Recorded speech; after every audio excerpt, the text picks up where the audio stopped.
Assalamualaikum warahmatullahi wabarakatuh. Apa kabar anak soleh dan soleha? Semoga dalam keadaan sehat ya.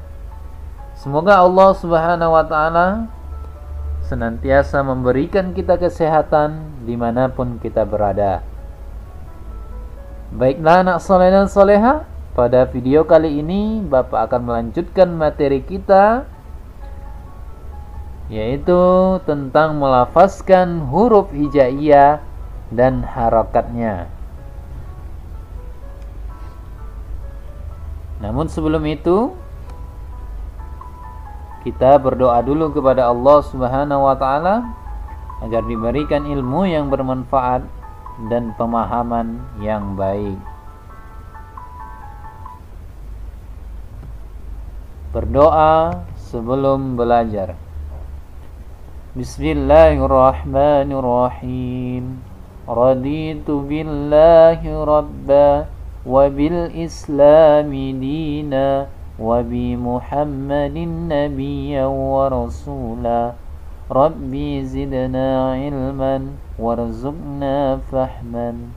Amin ya rabbal alamin. Baiklah anak soleh dan soleha, mari kita mulai pembelajaran ini dengan sama-sama membaca basmalah. Bismillahirrahmanirrahim.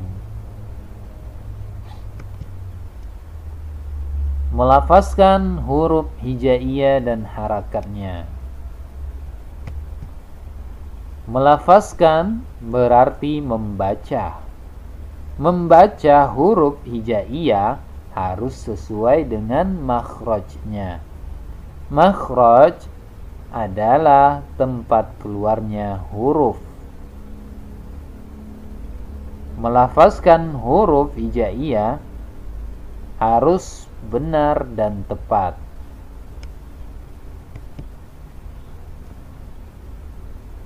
Satu, melafazkan huruf hijaiyah. Mari berlatih membaca huruf hijaiyah. Cermatilah huruf-huruf di bawah ini. Anak soleh dan soleha, huruf hijaiyah harus bisa kita ucapkan dengan baik dan benar. Untuk itu, Bapak akan bimbing membaca huruf hijaiyah. Boleh diikuti setelah Bapak membacakan bagaimana cara membaca huruf hijaiyah. Oke? Alif, ba, ta, fa, jim, ha, kha, dal, zal, ra, zai, sin, shin, sad, dad, ta, za, ain, ghain, fa, qaf, kaf, lam, mim, nun, waw, ha, lam alif, hamzah, ya. Jadi seperti itu ya, melafazkan huruf-huruf hijaiyah. Nanti bisa anak-anak Bapak untuk mengulangnya kembali secara terus-menerus agar lancar dan terbiasa. Oke? Yang kedua, melafazkan huruf hijaiyah berharakat. Harakat adalah tanda baca. Huruf hijaiyah harus diberi harakat agar dapat dibaca. Adapun jumlah harakat ada 8. Yang pertama, harakat fathah. Harakat fathah berbentuk garis di atas huruf-huruf hijaiyah. Yang diberi harakat fathah berbunyi A. Contoh, huruf alif berbaris fathah atau barisnya di atas, maka bacaannya A. Kemudian huruf ta berbaris fathah, bacaannya ta. Di bawahnya huruf ba berbaris fathah, bacaannya menjadi ba. Huruf jim berbaris fathah, bacaannya menjadi ja. Contoh lain, huruf tha berbaris fathah menjadi bacaannya tha. Huruf kho berbaris fathah menjadi kho. Huruf dal berbaris fathah menjadi da. Ya, jadi seperti itu. Setiap berbaris fathah maka dia berbunyi A.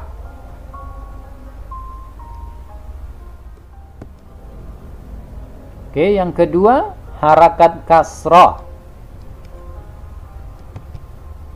Harakat kasroh berbentuk garis di bawah huruf-huruf hijaiyah yang diberi harakat kasroh berbunyi I. Contohnya, huruf sin berbaris bawah atau berharakat kasroh maka menjadi si. Huruf ro berbaris bawah menjadi ri. Huruf shin berbaris bawah menjadi shi. Huruf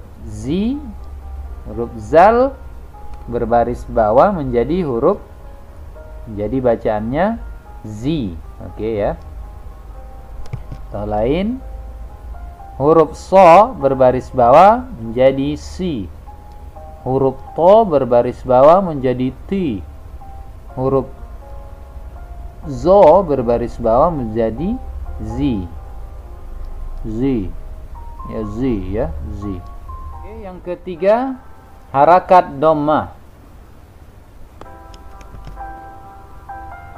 Harakat dhammah berbentuk huruf waw kecil di atas huruf hijaiyah.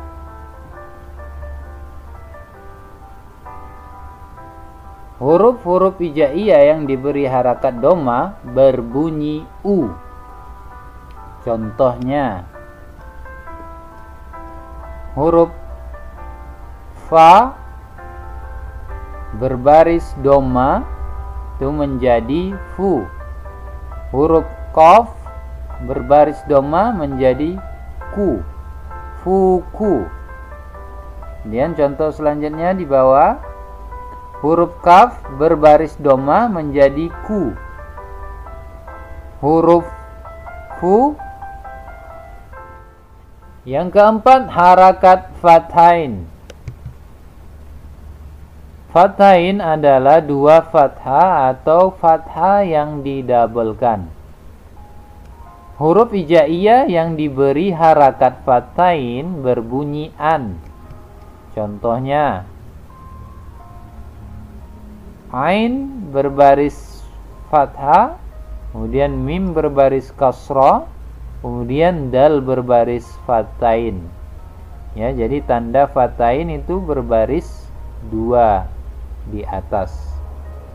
Jadi kita baca amidan. Contoh yang kedua, huruf sin berbaris dhammah, huruf ba berbaris dhammah, kemudian huruf ha berbaris fathain. Maka kita baca subuhan. Contoh selanjutnya, huruf za berbaris fathah, kemudian huruf mim berbaris fathain, maka kita baca zaman. Kemudian huruf jim berbaris fathah, huruf jim berbaris fathah, kemudian huruf nun berbaris fathain, maka kita baca jajanan. Jadi itulah contoh dari harakat fathain. Ingat, Harakat fatain ditandai dua tanda fathah atau dua garis di atas, kemudian dibaca an. Itu harakat fatain. Kemudian yang kelima, harakat kasrotain. Kasrotain adalah dua kasro atau kasro yang didobelkan. Huruf hijaiyah yang diberi harakat kasrotain berbunyi in.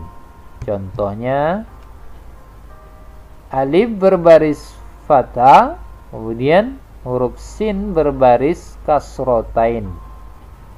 Kasrotain dua kasroh atau dua baris di bawah. Jadi kalau kita baca asin, asin. Contoh selanjutnya, alif berbaris fathah, mim berbaris kasroh, nun berbaris kasrotain. Maka kita baca aminin, aminin. Contoh selanjutnya, huruf kaf berbaris fathah, ro berbaris fathah, mim berbaris kasrotain. Maka kita baca karomin. Kemudian huruf ba berbaris doma, qaf berbaris doma, ain berbaris kasrotain. Maka kita baca bukuin, bukuin. Jadi itulah contoh dari harakat kasrotain. Ingat, kasrotain dua garis di bawah, kemudian dia berbunyi in. Oke, yang keenam, harakat dommatain. Dommatain adalah dua domma atau dommah yang didabelkan. Huruf hijaiyah yang diberi harakat dommatain berbunyi un. Contoh, huruf mim berbaris fathah, huruf lam berbaris kasroh, kemudian huruf kaf berbaris dommatain. Maka dibaca malikun, malikun. Kemudian huruf selanjutnya, huruf kaf berbaris doma, huruf ta berbaris doma, huruf ba berbaris dommatain. Maka dibaca kutubun, kutubun. Contoh lain, huruf jim berbaris fathah, huruf ha berbaris kasroh, huruf lam berbaris dommatain. Maka dibaca jahilun. Contoh yang terakhir, huruf zo berbaris fathah, huruf ha berbaris kasroh, huruf ro berbaris dommatain. Maka dibaca zahirun, zahirun. Kemudian yang selanjutnya, harakat sukun. Harakat sukun berbentuk bulatan kecil di atas huruf hijaiyah. Huruf hijaiyah yang diberi harakat sukun tidak berbunyi atau mati. Contoh, huruf mim berbaris fathah, kaf berbaris fathah, kemudian mim berbaris sukun, maka dibaca makam karena mimnya bersukun. Jadi dia dibaca mati. Makam. Contoh yang kedua, huruf ta berbaris kasroh, huruf dal berbaris doma, huruf ro berbaris sukun. Maka dibaca tidur karena ro-nya itu bertanda sukun, maka dibaca mati. Tidur. Contoh selanjutnya, huruf mim berbaris fathah, huruf sin berbaris sukun, kemudian huruf lam berbaris fathah, huruf ha berbaris fathah, maka dibaca maslaha, maslaha. Karena huruf sinnya berbaris sukun, maka dia berbunyi mati. Maslaha. Contoh yang terakhir, huruf alif berbaris fathah, lam berbaris sukun, ha berbaris fathah, mim berbaris sukun, dal berbaris dhamma. Maka dibaca alhamdu, alhamdu, alhamdu. Karena huruf lamnya sukun, kemudian mimnya juga sukun, maka dibaca alhamdu. Jadi itu contoh dari harakat sukun. Yang kedelapan, harakat tasdid. Harakat tasdid berbentuk kepala sin kecil di atas huruf hijaiyah. Huruf hijaiyah yang diberi harakat tasdid dibaca ganda. Contoh, huruf kaf berbaris fathah, kemudian huruf lam berbaris fathah, kemudian ada tasdidnya, kemudian huruf mim berbaris fathah, maka dibaca kallama, kallama. Karena huruf lamnya bertasdid, maka dia menjadi ganda atau double. Kallama, kallama. Ya, seperti itu. Kemudian huruf ro berbaris fathah, ba berbaris fathah, kemudian bertasdid, kemudian nun berbaris fathah, maka dibaca Rabbana. Ba-nya bertasdid, Rabbana. Oke. Yang selanjutnya, huruf kaf berbaris fathah, ro berbaris kasro dan bertasdid, kemudian mim berbaris sukun, kemudian nun berbaris fathah, maka dibaca karimna, karimna. Huruf ro bertasdid, kemudian bertemu dengan mim sukun, maka bacaannya karimna. Kemudian yang terakhir, huruf ba berbaris fathah, kemudian huruf dal berbaris kasro, kemudian tasdid, kemudian huruf lam berbaris dhamma, huruf nun berbaris fathah, maka dibaca baddiluna, baddiluna. Karena huruf dalnya bertasdid jadi ganda. Baddiluna, baddiluna. Jadi itulah contoh dari harakat tasydid. Baiklah anak soleh dan soleha, demikianlah video ini. Terima kasih atas segala perhatian. Mohon maaf atas segala kekurangan. Semoga anak bapak yang soleh dan soleha tetap semangat dalam belajar dan diberikan kesehatan oleh Allah Subhanahu wa taala, dan kita tidak lupa berdoa agar virus corona ini segera berakhir, agar kita bisa kembali belajar seperti biasa di sekolah. Amin, amin ya rabbal alamin. Baiklah, kita akhiri pembelajaran ini dengan sama-sama melapaskan hamdalah, alhamdulillahi rabbil alamin. Assalamualaikum warahmatullahi wabarakatuh.